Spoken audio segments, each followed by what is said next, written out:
Hello everyone, welcome back to My Hero Academia Podfix. Today will be the continuation of Yuuei Survival Guide. This will be Part 9, Chapter 9. Izuku shows up to English class that morning with his thumb and pointer finger wrapped in bandages and splinted. Recovery Girl had healed his shattered bones, but had insisted on adding that little bit of support while his body continued to mend together. She hadn't done anything more than tut at the bruises and knuckles and the wounds as she insisted he show her, leaving them to heal naturally like Sensei had insisted. Then she urged him to take a power nap before classes started and dropped a handful of nutrient gummies into his still sleepy, drowsy hand before ushering him out 10 minutes before the bell had alerted them of class starting. Izuku wonders if that's why his training session had only lasted a little under 45 minutes, between being informed of the rules and actually completing the task. Sensei had said quirk training sessions would be an hour at least, and when they'd sat down to arrange the schedule, but today it hadn't. Had his intention been to send him to Recovery Girl to be taken care of? Was it just Sensei's way of ensuring that he had ample time to recover and be ready for class, despite the injuries he was sure that Izuku would leave the gym with? Had he really planned that far ahead? Had he really been that mindful and cautious, giving Izuku a time limit for his quirk training activity that would make sure that he had the time he needed to be ready for the day? Izuku assumed his teacher didn't want him missing class time, but it still felt odd that he'd put so much thought and preparation into the training session.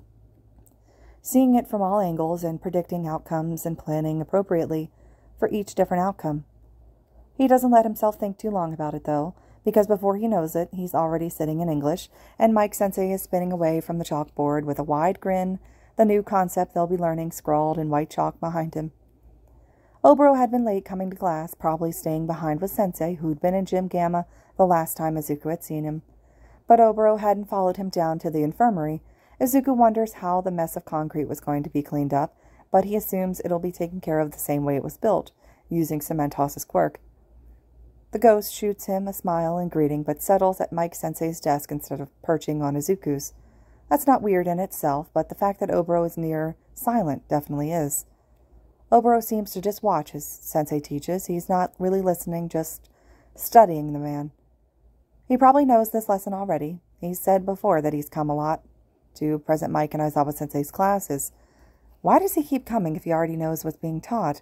Why spend his time here? Izuku knows that Oboro is connected to their teachers. He's made it clear, but why keep coming to the school? Why keep repeating the same thing day after day, year after year? Izuku's thoughts come to a stop as his hand freezes where it's jotting down an answer to a question on the worksheet. He doesn't really remember getting it. Had Ida passed it to him, or had Sensei? And when did he start filling it out? What even was this?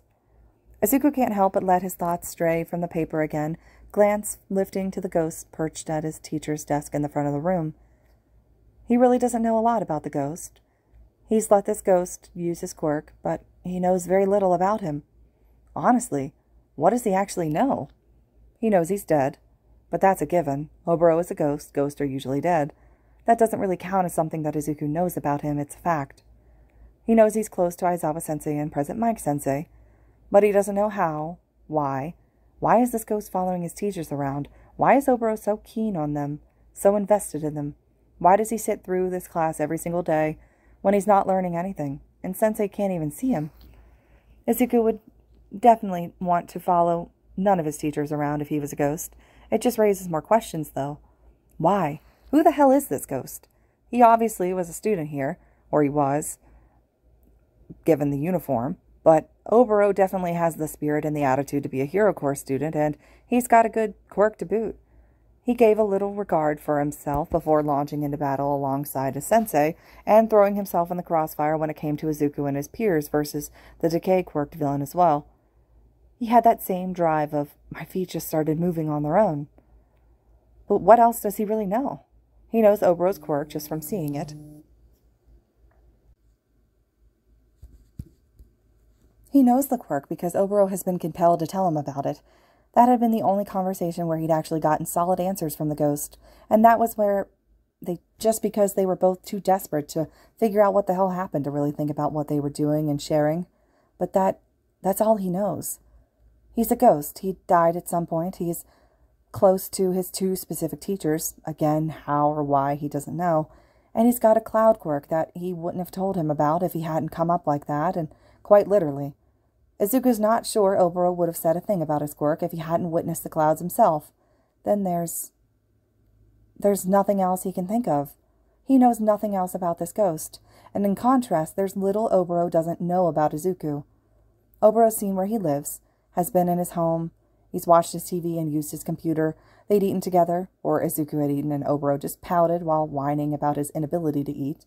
He'd been in Izuku's room and seen the kid's frankly kind of embarrassing All Might decor he's collected since his toddler years, had hidden a laugh and said the decor and his fist before Izuku was telling him it was rude. Oboro knows his deepest, most guarded secrets. He knew of One for All, and he knows more of what Kacchan had done to him more than anyone else. He'd seen Izuku at his worst, after those battle simulations, stuck by his side through it, and he'd even shared the prideful, most joyous sentiment when they'd first really used his newfound old quirk, without being overcome with intense emotions. Oboro used his quirk. Izuku had trusted Oboro enough to let him into himself. He'd let the ghost in, allowed him to access his quirk, the first ghost to ever get that sort of trust from him, the first to ever befriend him, like more than just friendly greetings and conversations in passing. They were friends. Oboro had gotten closer to Izuku than anyone had since he was diagnosed quirkless, but the favor definitely hadn't been returned. Izuku had let the ghost of a teenage boy who died who knows when, who knows how, into his life, and he hadn't gotten the same thing back. If Izuku was an open book, Oboro was a padlocked diary. And he understood that Oboro probably had a reason to keep his secrets guarded. He understood that maybe it was hard for the happy-go-lucky ghost to recall his old life, to think about what he'd been like before dying. Death was hard. He didn't know how it happened, but it was probably traumatic. Death usually was. Izuku couldn't even begin to imagine being a ghost, being able to do nothing more than follow loved ones around, not able to be seen or heard, hardly even there, but also there completely. Izuku understood. He got it. But he still couldn't help the nagging voice in the back of his head telling him it wasn't fair. The ghost knew so much about him. He followed him around, came to his home. He knew his secrets and had been his voice of reason a few times in their short friendship, but he never gave back what he was taking. Oboro told him nothing, and when he tried to ask, just an innocent question about if Sensei and President Mike were friends, he'd been shut down. Oboro had stepped around the question entirely, had led him along without really giving him an answer. If he wouldn't answer a question like that, one that wasn't even about him, there was no way he'd answer a question about himself. Plus, it was considered rude to ask questions like that to a ghost, wasn't it? Would it stir up bad memories? As curious as he was, and as desperate as he was for something to balance the scales a little, he still didn't want to ask anything that could hurt the ghost. He'd never want to intentionally ask something that would upset his friend, but what was considered upsetting questions? There was no outline on how-to ancient guidebook or anything really on talking to ghost friends about themselves. Izuku was pretty sure that this was a problem that was entirely his own. It wasn't fair. It didn't seem fair that Oboro knew so much about him but kept so much of himself mysterious. Izuku bites the inside of his cheek, forcing his attention back onto the lesson being taught. He's behind now, doesn't even remember what's been taught so far. What had the original lesson been? What were those all examples of on the board? All he knows is what's written on the board now is not what had been there before. How many times had Mike Sensei erased and written new notes, and he hadn't even finished his worksheet yet? Izuku blinks, frowning down at his work, the half-finished worksheet and the nearly empty page of notes. Yikes.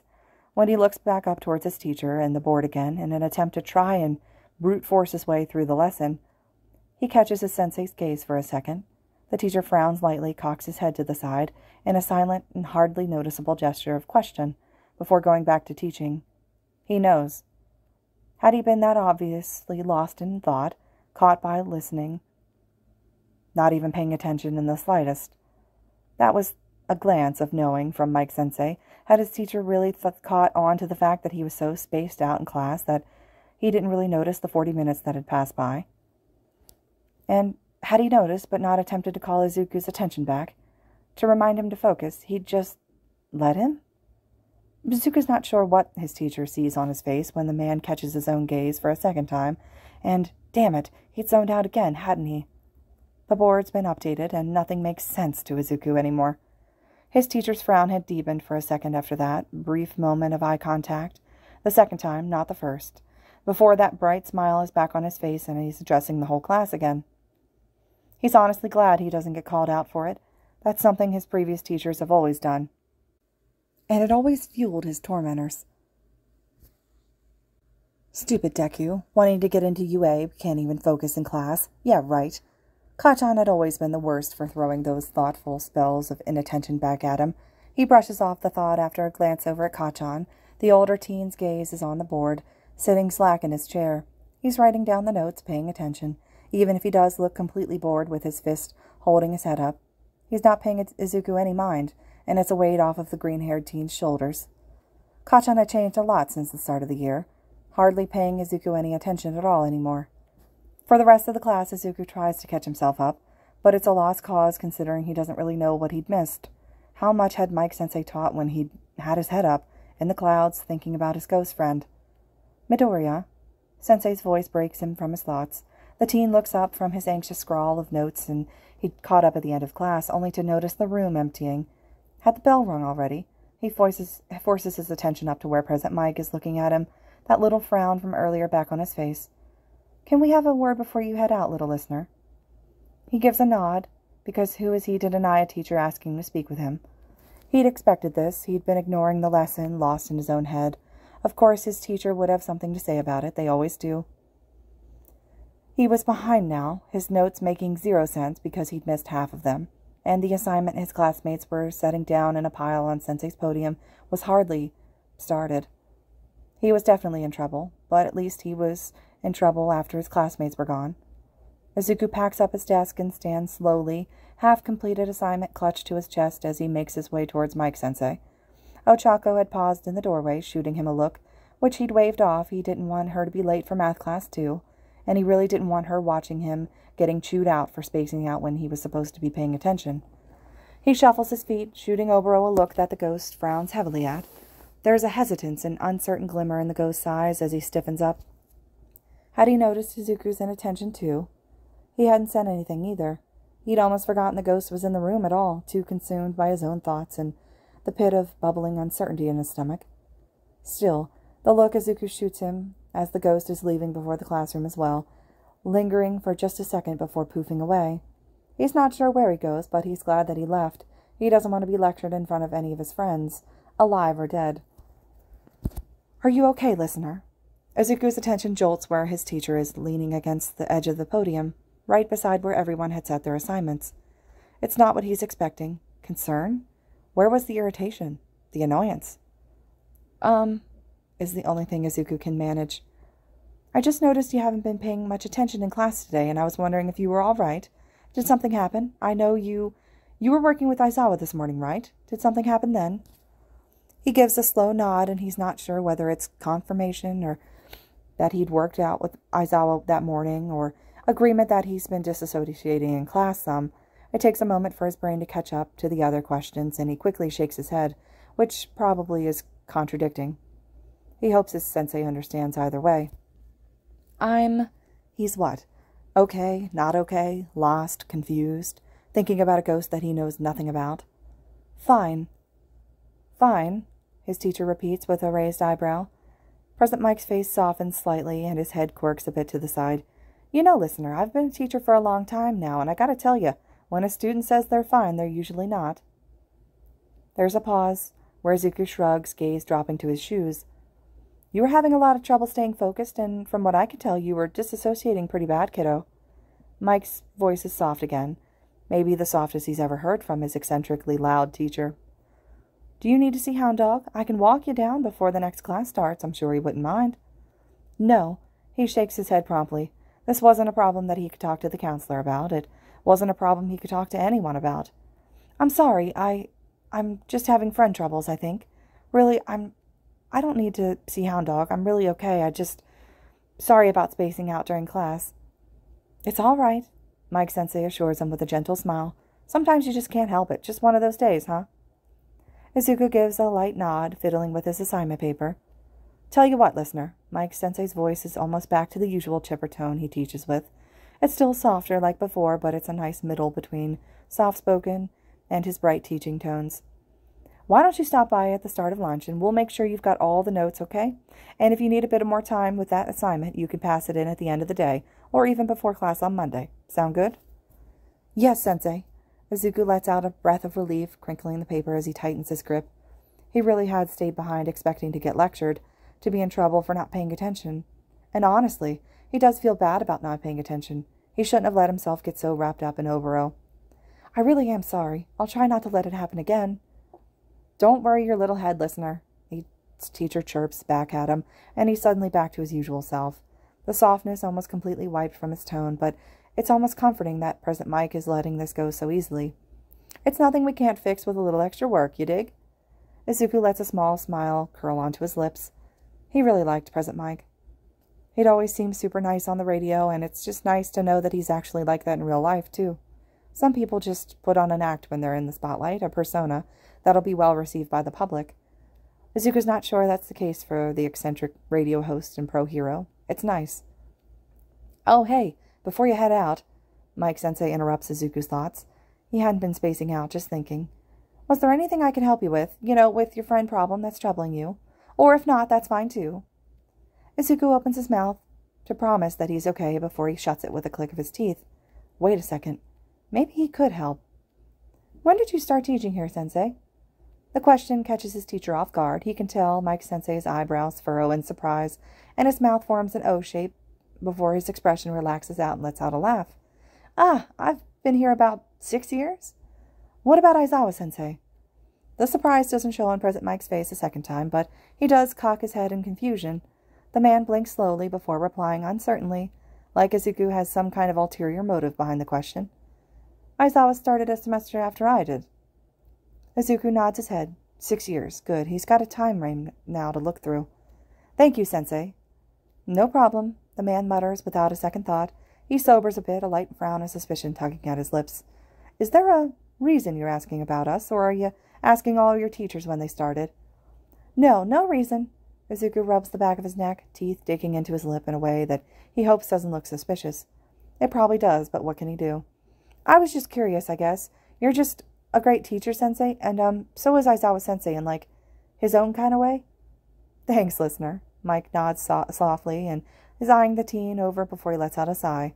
Now you'd better go get to your next class. The bell will ring soon. If you're late, tell Ectoplasm to shoot me a message and I'll excuse you. I did ask you to stick around for a sec anyway. Thank you.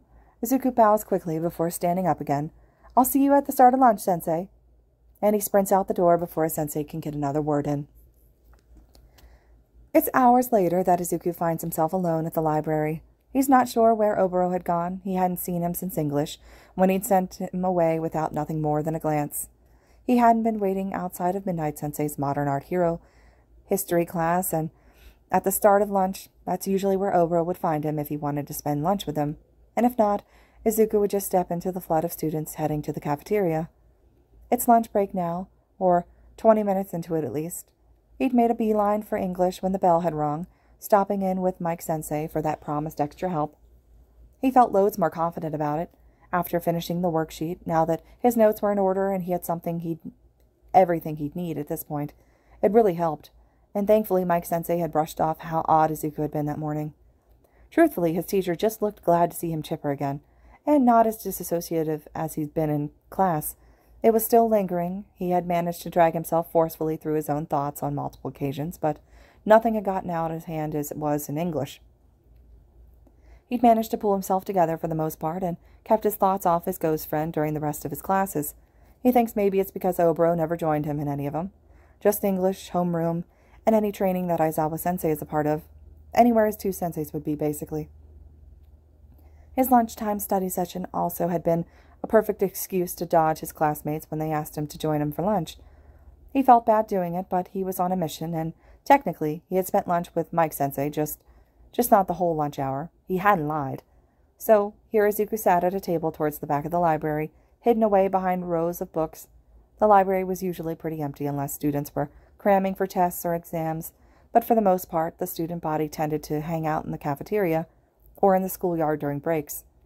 There were stragglers, of course, like him right now, tucked away and hidden. But still, the library was silent, only disturbed by an occasional turning of a page, scratching of a pencil, or a soft whisper that he could barely listen to. Usuku looks down in front of him, where 6 books are stacked up, 6 yearbooks, all dating back the past 6 years, those past 6 years when present Mike Sensei and then shortly after Aizawa Sensei had been teaching at Yuuei.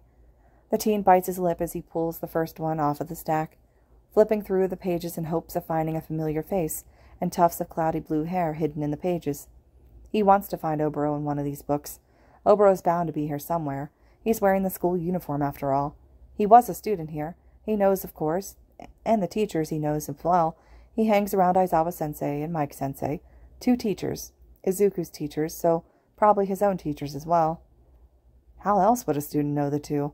They'd taught him, right? They'd had to have been his teachers. He can't think of any other reason. Nothing else adds up like this does.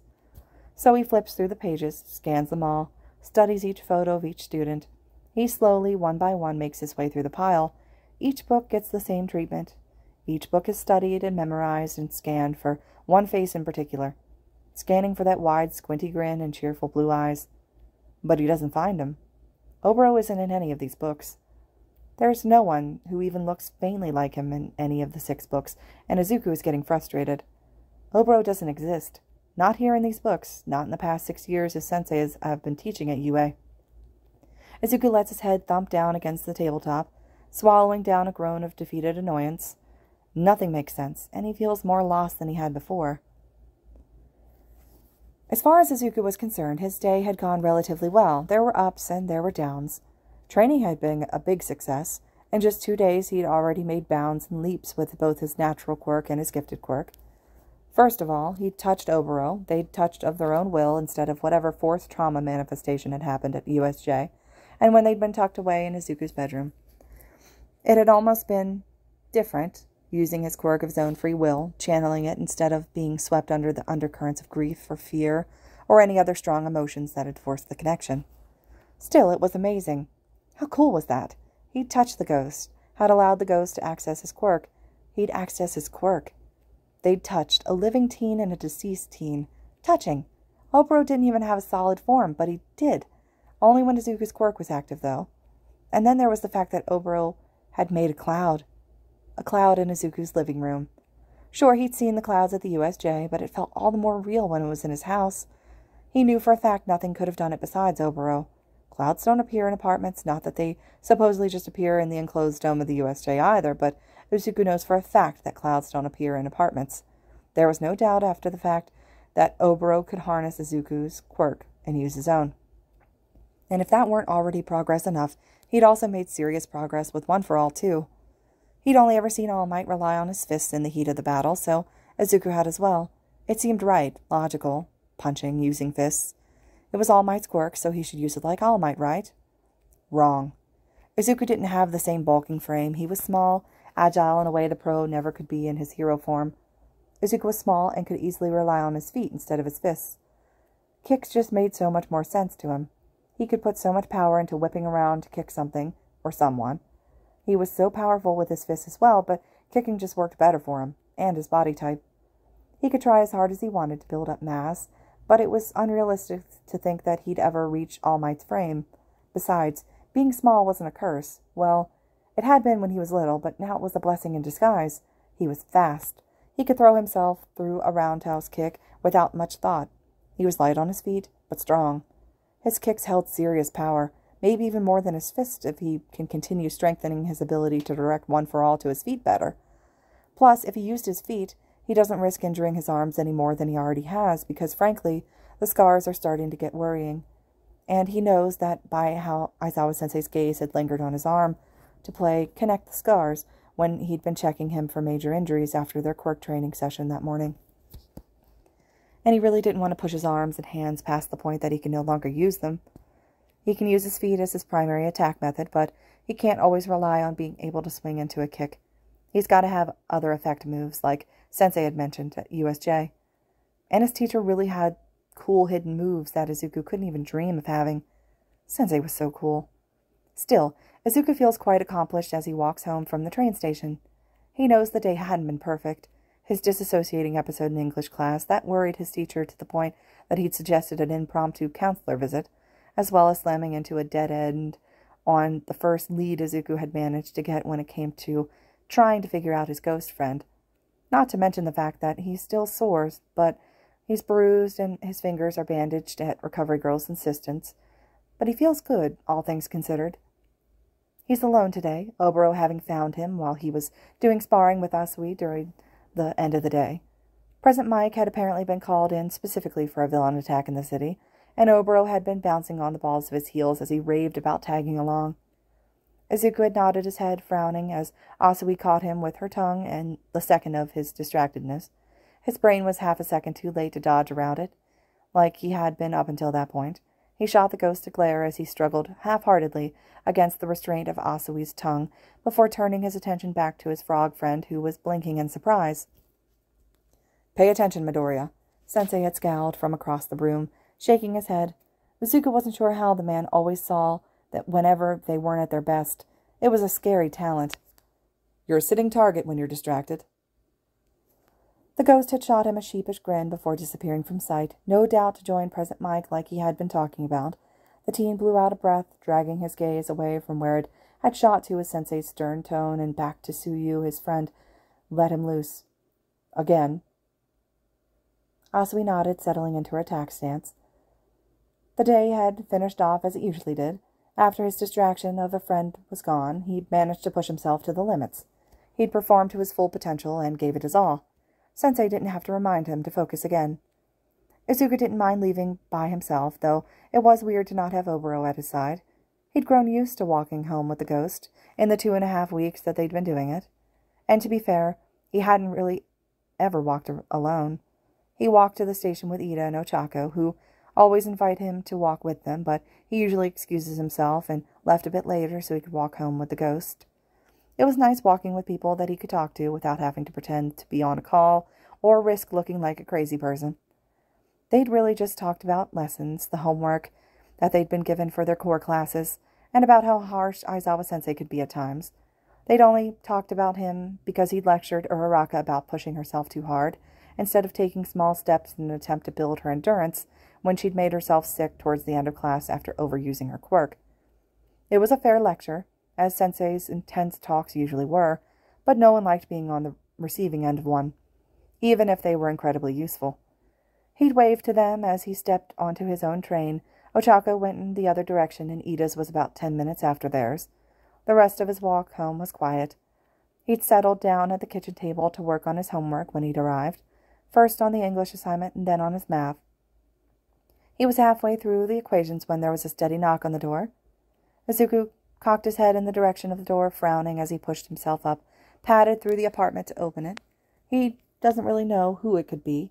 Kachan and his family are the only people who know where he lives, but he knows his hard-headed childhood friend definitely wouldn't show up here.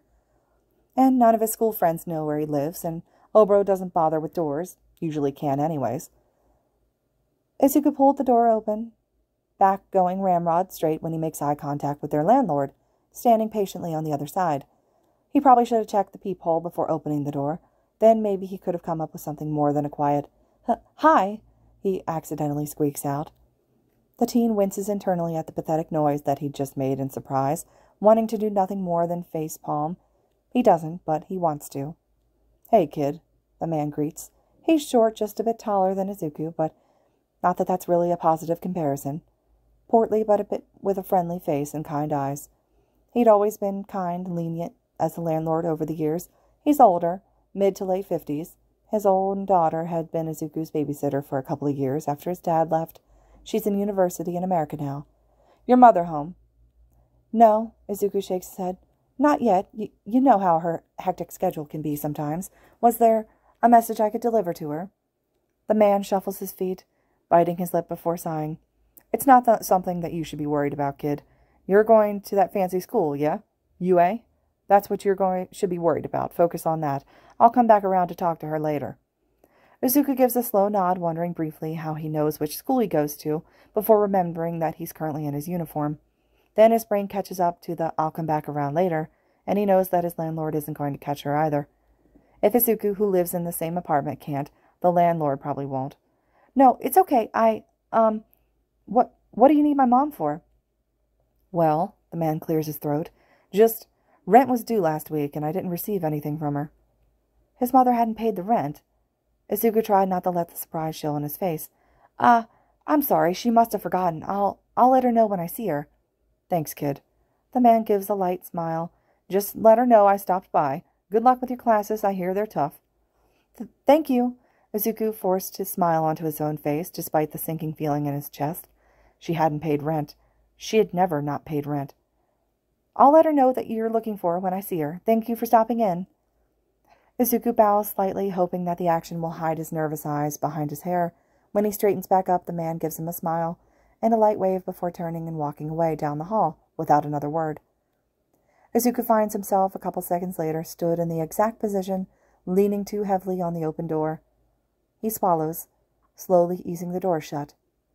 She hadn't paid rent. She'd always paid rent. Why hadn't she paid rent? Izuku treks numbly back into the apartment, blinking owlishly at his homework, spread along the table. Now that he thinks about it, when was the last time he'd seen her? Heard from her? When was the last time she'd given him food money? He remembers finding more than he usually would a couple weeks ago, being surprised. It wasn't enough for rent, but it was more than he'd ever gotten. That was the start of the school year. He'd just figured it was a good job, Izuku. Getting into Yuuei High is no easy feat kind of thing. But now that he thinks about it, he hadn't really talked to her about getting into Yuuei. Had simply left all the school admission forms on the table before school had started one evening, and they'd just been signed by the next morning. He honestly doesn't remember the last time that he'd seen his mother face to face. A rush of panic crawls up his spine as he chokes on a breath. He hadn't had any contact with her for weeks, almost a full month. Those signatures had been the last time that she'd actually been in the apartment and left something of proof that she was coming around. The extra food money and those signed documents. Izuku turns on his heels and walks down the hallway leading to their bedrooms. There's a sinking feeling in his chest. His mother's light is off, as it always is. He pauses outside her door. He'd always respected her space, never going in. The last time he'd been in her room had been when he was little, after a nightmare. He wandered in, dragging his fist across his eyes to wipe away his tears, and begged to sleep with her at the time. He hadn't been allowed to sleep with her. She'd sat up drowsily, cast a nervous look behind him like there was someone behind him. There wasn't, before frowning down at him and leading him back to his own room. He remembers trembling as she tucked him back in, scared to be alone, but she'd left him anyways. He doesn't hesitate outside the door for too long, biting the inside of his cheek before pushing the door open and flicking the lights on, and it's empty. Her clothes are gone. The bed is made and untouched. Her spare clothes and shoes are nowhere to be seen. The closet is practically bare, besides the old outfits that she never wore anymore, things that didn't fit, or that she didn't quite like. Everything in her outfit rotation was gone. There's empty clothes hangers left strewn on the rod in her closet, and Izuku can imagine her ripping the clothes off the hangers in a hurry. He bites down so hard on his lip that he's sure he's broken the skin. The more he looks, the emptier it feels, the smaller the he feels. There's a light layer of dust coating everything, from the shelves to the bedside tables and lamps. Izuku forces in a breath when he realizes that he hadn't been breathing. It burns his lungs, but he still takes another steadying breath because breathing is important here. She's gone. Everything of his mother is gone. The drawers are empty, all of her knickknacks are gone. Her makeup isn't there, and the few photos that she'd framed over the years, hung along the walls and perched on her tables, are nowhere to be seen now. She's really gone. He feels sick. He feels dizzy. He feels like his world is suddenly crumbling around him. His mom is gone. He steps stiffly into the room, perches on the edge of the bed as a numb feeling settles in his entire being. She'd left. She was gone, and she hadn't even said goodbye. He wants to cry, but there's no tears surface. Maybe he's just too tired to cry. Maybe it's not worth crying over. A small part of him had known that this was coming. A tiny, logical part of his brain knew it was only a matter of time. She'd been pulling away from him like his father had. She'd spent more time at work, sent fewer text messages. Her calls to him when she was at work slowed before they'd stop entirely. She stopped coming home when he was at home and avidly avoid him. It was all there. He'd seen this coming. So why did it hurt so bad? He drags his palms over his eyes and then his cheeks, exhaustion hitting him like a truck. He hunches forward to drop his head between his knees in an attempt to calm his churning stomach, freezing when his eyes catch on a paper on his mother's bedside table. It's folded, tucked halfway under the lamp, but he can see his own name written out in his mother's perfect scrawl. He sucks in a breath as his fingers settle over the penmanship before he carefully pulls it out. He stares at his name.